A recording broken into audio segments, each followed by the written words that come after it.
जो ब्राह्मण बनिया मीडिया या गोदी मीडिया जिसको कहते हैं, वो इसको हिंदू मुस्लिम का जो रंग देने की कोशिश कर रहा है। तो वहां से एक शक सा जाहिर होता है कि ऐसा वो क्यों कर रहा है। जो मरे हैं वो भारत के नागरिक हैं, मार तो पहले ही उसको हिंदू मुस्लिम कलर दे देना, मेरा ख्याल है ये राजनीति से प्रेरित है, और इससे भाजपा पर, आरएसएस पर, अंबानी अडानी जैसे लोगों पे जिनके ये चैनल है, एक शक की सुई जाती है कि कहीं ये इनका प्रायोजित कार्यक्रम तो नहीं है। बाकी भारत में भी जो जितने भी आज तक कांड हुए हैं, और खास करके भाजपा के टेन्योर में जो हुए हैं, वो सारे इनके वोट बैंक को बढ़ाते हैं। ये हिंदुत्व को बढ़ावा देने के लिए एससी एसटी ओबीसी में एक कट्टरवाद पैदा करके इनके वोट लूटने के लिए अक्सर ऐसा करते रहते हैं। पुलवामा भी इलेक्शन से पहले हुआ था, और जैसा कि हम जानते हैं अब देश में कुछ बड़ी स्टेटों में, बिहार और वेस्ट बंगाल जैसी स्टेट्स में और स्टेट्स में भी इलेक्शन आ रहे हैं, तो इसलिए शक की सुई इन पे भी जाती है। तो साथियों नमस्कार। इस वक्त हमारे साथ एडवोकेट अशोक बसोत्रा सर जम्मू कश्मीर से हैं और जम्मू कश्मीर हाई कोर्ट में प्रैक्टिस करते हैं। और जम्मू कश्मीर में जो घटना घटी है उसी विषय पे बात करेंगे। और जिस तरह जो मेन स्ट्रीम मीडिया है और तमाम तथाकथित जो राष्ट्रवादी लोग हैं वो इस मामले को, जहां देश शोक में डूबा हुआ है, वहां पर कुछ लोग इसको हिंदू मुस्लिम का एंगल दे रहे हैं और धर्म के एंगल से देख रहे हैं। उसी विषय पे बात करेंगे। सर क्या कहेंगे, जो लोग धर्म का एंगल देख रहे हैं और हिंदू मुस्लिम करने की कोशिश कर रहे हैं? विवेक जी, सबसे पहले तो मैं इस घटना की कड़ी निंदा करता हूं। ये घटना जो कल 22 अप्रैल 2025 को पहलगाम श्रीनगर में घटी है, बड़ी निंदनीय घटना है।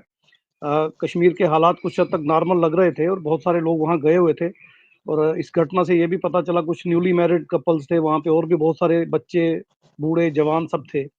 तो ये जो इनोसेंट किलिंग हुई है, irrespective of religion, caste, colour, whatever, ये बड़ी निंदनीय घटना है। कोई भी मासूम जिसकी जान जाती है वो देश का नागरिक है, और ये बड़ी शर्म की बात है कि अ, जो भी ऐसी घटना को अंजाम देते हैं, वो आम शहरियों को, आम लोगों को, मासूम लोगों को जिनका कोई कसूर नहीं होता, उन्हें बिना वजह मारते हैं।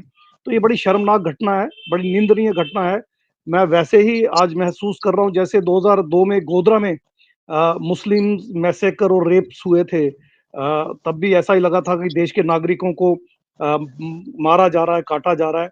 या फिर जैसे 84 में, 1984 में इनोसेंट सिख्स के साथ एक मैसेकर हुआ था पूरे भारत में। मासूम सिखों को जिंदा जलाया गया और मारा गया और बहुत सा गलत किया गया। या कश्मीर में छिटी सिंहपुरा की एक घटना हुई थी, वहां भी सिखों को मारा गया था। इसके अलावा जब टारगेट करके वहां से पलायन की बात हुई कश्मीर में, तो तब भी इस तरह की घटनाएं हुई। फिर पंजाब से जब आतंकवाद की घटनाएं हुई, तो उन सारी घटनाओं को आज मैं जब याद करता हूं तो बिल्कुल ऐसा ही महसूस कर रहा हूं। बड़ा दर्द होता है, दुख होता है, तकलीफ होती है। तो पूरे भारत में किसी भी नागरिक के साथ जब इस तरह की इनोसेंट किलिंग होती है तो बड़ा अफसोस होता है। तो सबसे पहले तो मेरी संवेदनाएं हैं उन परिवारों के साथ जिनके साथ ये बुरी बात बीती है। 27 लोग मर चुके हैं, 20 से ज्यादा सीरियस इंजर्ड हैं, पता नहीं उनमें से भी कितने बचेंगे कितने नहीं। तो बड़ी निंदनीय है और बड़ी अफसोसजनक घटना है, सबसे पहले मैं ये कहना चाहूंगा। अब दूसरी बात, जो ब्राह्मण बनिया मीडिया या गोदी मीडिया जिसको कहते हैं, वो इसको हिंदू मुस्लिम का जो रंग देने की कोशिश कर रहा है। तो वहां से एक शक सा जाहिर होता है कि ऐसा वो क्यों कर रहा है। जो मरे हैं वो भारत के नागरिक हैं, मारने वाले कौन है उनके बारे में अभी पता नहीं है। और ये दायित्व जो है केंद्र सरकार का है, क्योंकि जेएंडके की पुलिस हो, पैरामिलिट्री फोर्स हो या भारत की फौज हो, वो सारी अभी तक भाजपा के अंडर है, भाजपा सरकार के अंडर है, केंद्र सरकार के अंडर काम कर रही है। तो ये प्रश्न चिन्ह उन पे लगता है। तो उनको इमीडिएट एक्शन लेना चाहिए, उनको पकड़ना चाहिए, बेनकाब करना चाहिए, बताना चाहिए कौन लोग हैं, कहाँ से आए थे, किस मकसद के साथ आए थे, क्यों अराजकता फैलाना चाहते हैं और क्यों इनोसेंट किलिंग इन्होंने की है। तो पहले ही उसको हिंदू मुस्लिम कलर दे देना, मेरा ख्याल है ये राजनीति से प्रेरित है, और इससे भाजपा पर, आरएसएस पर, अंबानी अडानी जैसे लोगों पे जिनके ये चैनल हैं, एक शक की सुई जाती है कि कहीं ये इनका प्रायोजित कार्यक्रम तो नहीं है। तो ये एक शक जाहिर मैं कर रहा हूँ, मैं ये नहीं कह रहा कि ये इन्वॉल्व होंगे, मगर एक फेयर बड़ा इन्वेस्टिगेशन बड़ा होनी चाहिए। और बड़ा आरोप लगा रहे हैं सर, बड़ा आरोप लगा रहे हैं आप। सर, पुलवामा हमें याद है, पुलवामा में भी ऐसा ही हुआ था, और आज तक भाजपा ने उसकी इन्वेस्टिगेशन नहीं होने दी, रोक रखी है। 300 किलो आरडीएक्स कहाँ से आया? सरदार देवेंद्र सिंह डीएसपी जो अरेस्ट हुए थे, उनकी डिफॉल्ट बेल इन्होंने कैसे करवा दी? इसी तरह गोधरा की भी प्रॉपर जांच नहीं हुई, जबकि डिब्बे में आग जो लगी थी अंदर से लगी है, इसके पुख्ता सबूत मिले हैं। इसी तरह बाकी भारत में भी जो जितने भी आज तक कांड हुए हैं, और खास करके भाजपा के टेन्योर में जो हुए हैं, वो सारे इनके वोट बैंक को बढ़ाते हैं। ये हिंदुत्व को बढ़ावा देने के लिए एससी, एसटी, ओबीसी में एक कट्टरवाद पैदा करके इनके वोट लूटने के लिए अक्सर ऐसा करते रहते हैं। पुलवामा में इलेक्शन से पहले हुआ था, और जैसा कि हम जानते हैं, अब देश में कुछ बड़ी स्टेटों में, बिहार और वेस्ट बंगाल जैसी स्टेट्स में और स्टेट्स में भी इलेक्शंस आ रहे हैं। तो इसलिए शक की सुई इन पे भी जाती है, तो सही थारो इन्वेस्टिगेशन होनी चाहिए और सच जनता के सामने आना चाहिए। और अगर ये इन्वॉल्व नहीं है तो इसकी सही इन्वेस्टिगेशन करवाएं और सच सामने लाए। जनता को सच जानने का हक है। वैसे भी ये सत्ता में है और इनके कंट्रोल में सारा देश है, जे-एंड-के की भी सारा लॉ एंड ऑर्डर इनके कंट्रोल में है, तो दायित्व भी तो इन्हीं का बनता है। ये दूसरों पे उंगली कैसे उठा सकते हैं? ये अगर फेलियर भी है तो इनका है। आईबी फेल हुई तो इनकी हुई, रा फेल हुआ तो इनका फेल हुआ, एजेंसीज फेल हुई तो इनकी हुई। तो ये अरबों खरबों रुपया एजेंसियों पे जो खर्चते हैं वो किस लिए खर्चते हैं? तो ये शक की सुई तो जाएगी इन पे। या तो ये थॉरो इन्वेस्टिगेशन करके जी। उसका पूरा ब्यौरा हमें बताएं, वरना तो शक की सुई इन पे जाएगी। और खास करके जो इनका मीडिया जो है, मेन स्ट्रीम मीडिया, ब्राह्मण बनिया मीडिया, वो हिंदू मुस्लिम का एंगल लेके जो उतरा है और वोट बैंक की अब राजनीति जो शुरू कर रहा है, उससे शक की सुई तो जाएगी इन पे। पहले भी इन्होंने अक्सर ऐसा किया है, बड़े लंबे अरसे से करते हैं। गुजरात इनका लेबोरेटरी था इस काम के लिए, इन्होंने किया, उसके बाद पूरे भारत में किया। और हमने देखा 2019 के लोकसभा इलेक्शन से पहले पुलवामा में जो हुआ वो हमने देखा। तो इन पे शक की सुई क्यों नहीं जाएगी? पक्का जाएगी। जब तक असलियत सामने नहीं आती, शक करने के लिए गुंजाइश है, तो शक किया जाना चाहिए, मेरा ऐसा मानना है। तो तमाम सोशल मीडिया पे एक मैसेज फॉरवर्ड किया जा रहा है, धर्म पूछा जाति नहीं। इस एंगल को किस तरह देखते हैं सर? ये जो एंगल दिया जा रहा है, क्या कहेंगे? देखिए, मैं वही कह रहा हूँ, अगर कोई आतंकवादी आए थे, वो आतंकवादी थे, तो उनको अराजकता फैलाने के लिए भारत के नागरिकों को मारना था। अब हिंदू मुस्लिम उन्होंने क्यों किया, इसके पीछे बहुत सारे कारण हो सकते हैं। एक तो हमारे मेन स्ट्रीम मीडिया, टीवी शाम को 2-2 3-3 घंटे हिंदू मुस्लिम नफरत इतनी फैला रहे हैं कि पूरे देश में हर धर्म के एक सुसाइडल बम्बर जो है वो तैयार कर रहे हैं ये लोग। तो एक ऐसी जनरेशन उन्होंने दोनों तरफ तैयार कर दी है जो इस तरह के काम अब कर सकती है। तो उसके लिए भी रिस्पॉन्सिबल ये ब्राह्मण बनिया मीडिया या गोदी मीडिया है, और इनके पीछे अंबानी, अडानी और ये भाजपा और आरएसएस ही होंगे। दूसरी बड़ी बात जो मेरी समझ में आती है वो ये है कि 2016 में जब नोटबंदी की थी, तो मोदी जी ने क्लेम किया था कि हमने आतंकवाद की कमर तोड़ दी। तो ये कमर सीधी कैसे हो गई? उसके बाद फिर जब 370 हटाने की बात हुई, तब भी उन्होंने कहा हमने आतंकवाद की कमर तोड़ दी। तो ये कमर सीधी कैसे हो गई? हर बार वो ये क्लेम करते हैं कि जब से भाजपा केंद्र में आई है, आतंकवाद खत्म हो गया। और हम देख रहे हैं अक्सर हर 2-3 महीने बाद बड़ी वारदात हो जाती है। पीछे पुंछ में भी हुई थी, राजौरी में भी हुई थी, डोडा में भी हुई थी, किश्तवाड़ में भी हुई थी, कश्मीर में भी हुई थी। तो अब ये फिर से कश्मीर में हुई। तो इतनी वारदातें हो रही हैं। आप सत्ता में आप करीब 11 साल से बैठे हैं। पहले 2-3 साल तो आप कांग्रेस को ब्लेम करते रहे, अब किसको ब्लेम करेंगे? अब तो आप पिछले 11 साल से लगातार सत्ता में हैं। अब तो सारी आर्मी, पैरामिलिट्री फोर्स, पुलिस और सब पे भी आपका कब्जा है। आईबी आपकी है, रा आपकी, एजेंसियां आपकी, और सब विदेश नीति आपकी। तो फिर ये फेलियर क्या है? ये फेलियर तो भाजपा का है, ये फेलियर तो आरएसएस का, ये फेलियर तो इन लोगों का है।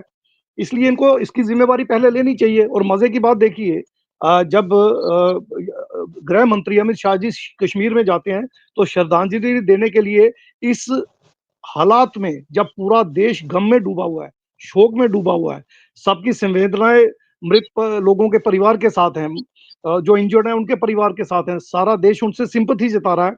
तो आप देखिए, अमित शाह जी रेड कारपेट बिछवा के उस पे जाके श्रद्धांजलि दे रहे हैं। इनको अभी भी रेड कारपेट की होश है। आप अंदाजा लगाएं इन लोगों की मानसिकता क्या है। सारा देश विलाप कर रहा है, इनको रेड कारपेट चाहिए। तो फिर इन सब चीजों को देख के शक की सुई इन पे तो जाती है।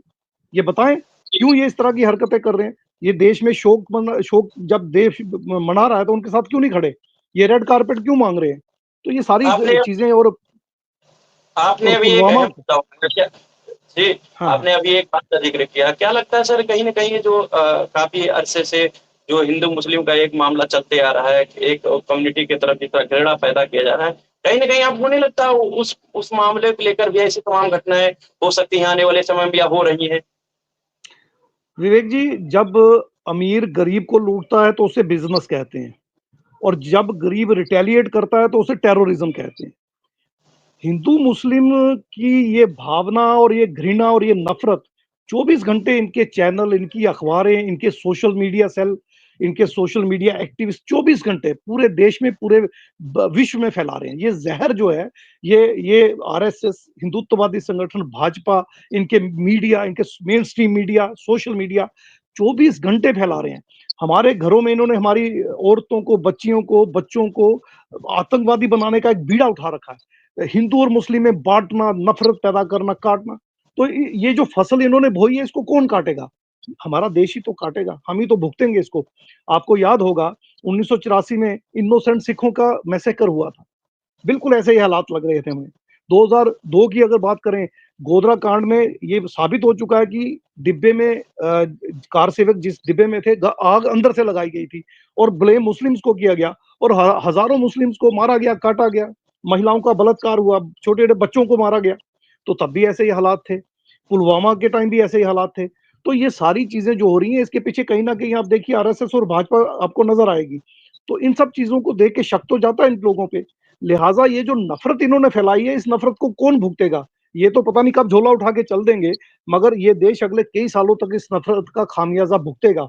हमें और हमारे बच्चों को ये नफरत जो है, इसके तासुरात जो हैं वो भुगतने होंगे, और कोई चारा मुझे नजर में नहीं आता। तो ये इन्हीं की फैलाई हुई नफरत है जो पूरा देश आज भुगत रहा, मेरा ऐसा मानना है।